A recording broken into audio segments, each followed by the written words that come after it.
The cameras flashed, the crowd froze, and just like that, Hollywood had a new obsession. Imagine the worst, most painful argument you have ever had with your family. Oh, man. Yeah, Yeah. that is not a fun thought experiment. Right. Picture the kind of deep systemic fracture that results in years of silence, where sides are chosen and the emotional walls just feel totally impenetrable. Where it feels like you can't even be in the same room with them. Exactly. Now imagine that instead of quietly going to family therapy to try and fix it, you had to write a song about it together. And not just that, you had to record it in a studio and then perform it live in front of tens of thousands of screaming people in the California desert. It's honestly just mind-blowing. That is the sheer, overwhelming reality of what we are unpacking today. Welcome to Stagecoach Report. Join Jordan and Jamie as they uncover Hollywood drama, music industry shakeups, and viral influencer scandals. From red carpet surprises to social media controversies, we dive deep into the stories behind the fame. And our deep dive today is entirely focused on this one massive headline. It's the Cyrus family reunion. Nobody expected after all that drama. It's a story that has completely consumed pop culture over the last few weeks. It really has. And to make sense of this, we are pulling from a really diverse stack of sources today. We have boots on the ground, concert reviews from Cut It Out magazine, deep dive festival data from setlist.fm. Yeah, and we are also looking at celebrity news reports from Geo News and Suggest, which detail the family's long history. Plus, we've got transcripts from their recent, highly coordinated media blitz on The Today Show and The Kelly Clarkson Show. And our mission here is not just to recap celebrity gossip.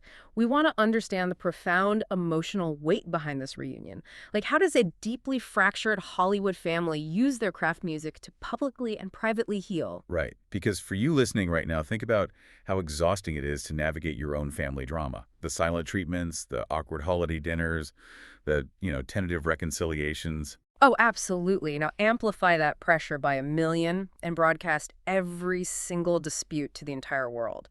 The stakes are just infinitely higher. They really are. When your family business is the entertainment industry, your personal trauma inevitably becomes public consumption. Every interaction is scrutinized, which makes genuine healing incredibly difficult. Which is why we need to start by looking at the aesthetic and the world Noah Cyrus built for herself leading up to this moment. But before we jump in, if you are loving these Hollywood twists, make sure you are subscribed. We have got even crazier stories ahead. We definitely do. And looking at Noah as an independent live performer in 2026, bringing her dad out on stage actually feels like a massive contradiction. Totally. I was reading this review in Cut It Out magazine of her San Francisco Regency ballroom show, and the environment she cultivates is like the exact opposite of stadium country pop. Yeah, she spent years actively building this impenetrable, moody indie aesthetic, and it was specifically to distance herself from the massive, glossy shadow of the Cyrus pop country machine. The reviewer described a stage setup that literally looked like a mossy forest. The lighting was restricted to a single flickering lantern, and Noah emerged through this heavy, foggy haze, wearing a chainmail outfit mixed with loose purple fabrics and a light veil. Wow. It sounds like a mystical, spell-casting ritual, not a pop concert. That's exactly what it is. The review even noted that the crowd didn't sing along loudly at first. They were like whispering the lyrics back to her. Why would an artist intentionally design a show to be that muted and that fragile? Because that specific environment demands absolute vulnerability. Mm. By stripping away the massive light shows and the booming backing tracks, and by literally singing in a whisper, she forces the audience to lean in. Right, they have to actively work to hear her. Exactly. It creates this hyper-intimate space where she controls the emotional temperature of the room. It is a rebellion against the extroverted, loud legacy of her family. And within that controlled space, she has these incredibly raw, unfiltered interactions with her fans. Like during that same San Francisco show, she stopped to sign a shirt for a fan who was honoring their deceased cousin and grandfather. Oh, wow. That is a really heavy, grief-stricken moment. It was. And then mere minutes later during the song I Got So High That I Saw Jesus, someone in the front row held out a joint and she casually took a long drag from it before returning to the mic. It is dark, it is heavy, it is rebellious. Which is precisely what makes Day 2 of the 2026 Stagecoach Festival such a jarring pivot. She had spent years conditioning her fans to expect this dark indie folk isolation. Right. So she is on the main stage delivering her signature atmospheric set. She runs through her solo hits, tracks like July and I Burned LA Down. She has the crowd exactly where she wants them in that moody space. And then she just shatters her own illusion. The music shifts, and she brings out her father, Ray Cyrus, and her older brother, Braison. Yes. And they performed 2 songs together, Don't Put It All on Me, and a brand new track called On Our Way Along, and the reaction was just insane. The emotional whiplash for the audience must have been palpable, but the family's reaction to the stunt was immediate and overwhelmingly positive. Yeah, Billy Ray gave an emotional statement to People magazine where he called it an amazing day that he will cherish forever. And Noah bypassed her usual moody aesthetic entirely.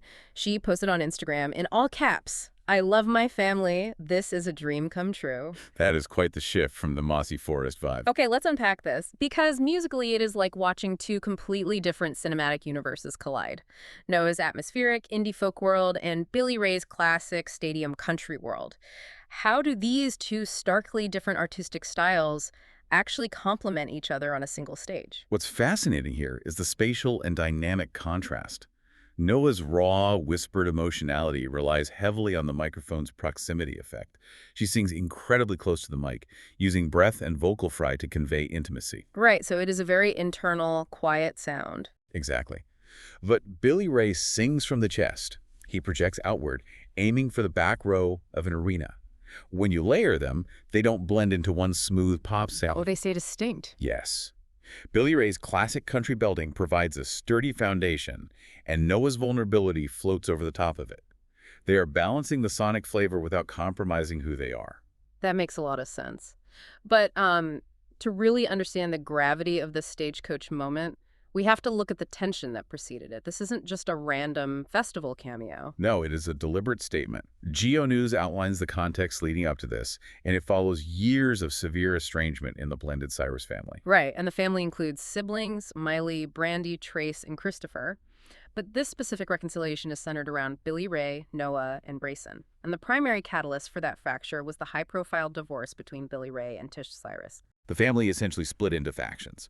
And that dividing line is what gives this reunion its actual weight. And later in the episode, we'll talk about a shocking twist with Noah's upcoming tour that nobody saw coming.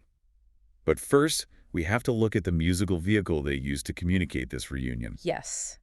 On April 3rd, they released On Our Way Along, which is the opening track from Billy Ray's upcoming album, The Hill, and highlight Braison Cyrus's critical role here. Yeah, he didn't just sing on stage. He actually co-wrote and produced the track in the beautiful new album. And immediately after dropping this, they went on a massive PR tour. They did a performance on The Kelly Clarkson Show and a sit-down on The Today Show, where Billy Ray declared, "Our family is tight." And he tied the moment to other major milestones, like the 20th anniversary of Hannah Montana and Noah's sisters getting engaged. Okay, here's where it gets really interesting. I am going to push back on this a bit. When a family goes on a heavily coordinated media tour right after a bitter estrangement to promote a new album, it's easy to be cynical. Is this reunion actually about healing, or is the music just a highly orchestrated PR strategy to fix their public image? If I connect this to the bigger picture, you have to look at the psychology of families populated by artists. In these families, the studio is often the only neutral ground where they know how to communicate. What do you mean by neutral ground?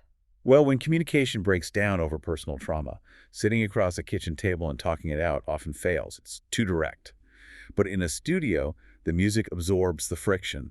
The fact that Braison produced it makes it an intimate family dialogue, not just a product. Because they are arguing about EQ levels and lyrics instead of the divorce? Exactly. Producing a track requires hundreds of hours of listening to each other and compromising. You cannot fake a cohesive studio album if you are fundamentally at war with your collaborators. Okay, I see that. But doing the Today Show isn't neutral ground. Why do the public PR tour if the healing happened in the studio? Because their trauma was litigated in the public eye, their recovery has to be validated in the public eye as well. Billy Ray called the song a celebration of all things music and family. It is them proving to the world that they survived the fire. That is a great point. And stay tuned and hit that subscribe button so you don't miss what's coming next, because we are about to trace this timeline back. This family has a long, established history of using music as a therapeutic tool during dark times. They really do. If you look back, this isn't their first rodeo. Noah was featured on the track Tulsa Time on Billy Ray's 2017 album, Set the Record Straight. Right, but the tone of their collaborations has shifted drastically since that fun country rock feature. We have to dive deep into the 2022 track Noah, Stand Still, from her debut album, The Hardest Part. The backstory provided by Suggest magazine for that song is just harrowing. It documents Noah's painful struggle with and recovery from a Xanax addiction. It is so incredibly vulnerable. It was directly inspired by a visit to her father's Nashville home during the early, most difficult stages of her recovery. And it captures the exact advice Billy Ray gave her to help her survive. His advice was to just stand still. When everything is spinning out of control, do not try to fix everything at once. Just stand still. Think about the best advice your parents ever gave you during your lowest moment. Now imagine putting that advice into a song for millions of people to hear. That takes immense bravery. It really does. It shows that for Noah, songwriting is a literal lifeline. So what does this all mean? Given that their past collaborations dealt with life or death struggles like addiction, does that change how we should view this new album, The Hill? This raises an important question. You have to synthesize the timeline. Noah, Stand Still, in 2022 was about survival. It was triage, whereas On Our Way Along in 2026 represents the aftermath. So it's about finding joy and moving forward together after surviving the storm? Exactly. It's a celebration of the fact that they did the heavy lifting, and now they get to enjoy the reward of that hard work. To summarize this incredible journey, we are looking at a fractured family dealing with addiction and divorce, culminating in a triumphant surprise reunion on the massive stage of the Stagecoach Festival. It really strips away the celebrity veneer. It does. Behind all the PR tours, these are real people using the only language they all speak fluently, music, to function as a family. Which leads me to a final provocative thought for you to mull over. If you look at the data, Noah is about to embark on a massive 2026 solo tour. And the title is either playfully or poignantly named the I Want My Loved Ones to Go With Me tour. That is a staggering title for a tour, especially after years of such severe isolation. Right, I want you to sit with that. For a family that has been torn apart by the pressures of fame and the public eye, isn't it beautifully ironic that the only place they seem to be able to truly find each other again is right back in front of an audience? It really makes you wonder, are the stage and the spotlight the sickness, or are they the cure? That is something to ponder the next time you see a messy family drama play out in the headlines. Thank you so much for joining the conversation today, and keep exploring the stories behind the music. You've been listening to Starscope Report, where Jordan and Jamie uncover the stories shaping Hollywood, music, and pop culture. Thanks for tuning in, and don't forget to subscribe for more stories that keep the stars shining.